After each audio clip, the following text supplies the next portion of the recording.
This piece on misconceptions about reincarnation is taken from Theosophy Simplified by Irving S Cooper. Misconceptions about reincarnation, read by Dave Marsland of Cardiff Theosophical Society.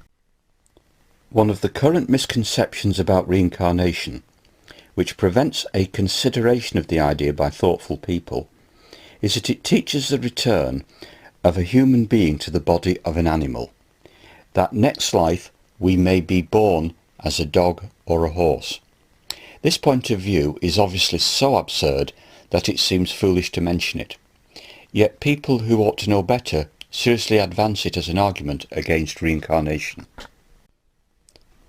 It is as sensible to speak of transferring a college student to a kindergarten class in order to recommence his education, as it is to think of a human soul being born again in the body of an animal. Nature is never so unreasonable as this.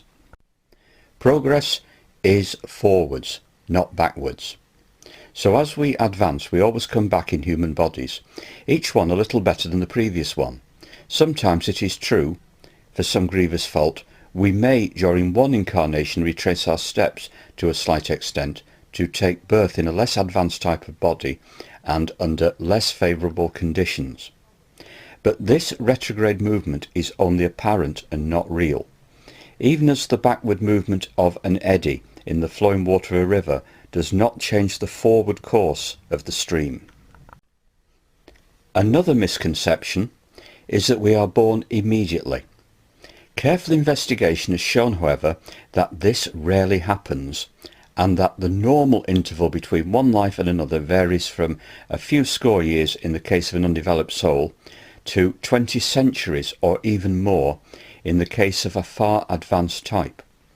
The length of this interval depends primarily upon the amount of experience gained during the earth life, and this in turn depends upon three factors.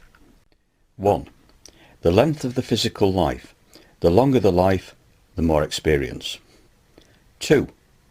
The quality of the life. Some lives are tranquil and placid, while others are adventurous and crowded with events. Naturally, the latter supply more experience. 3. The age of the soul. We did not commence our evolution at the same time, and may therefore be sorted out theoretically into classes as with children in a school. Hence, we are not all of the same educational age. The older the soul, the less it engages in purely physical pursuits, and the more it is interested in mental, moral and spiritual things.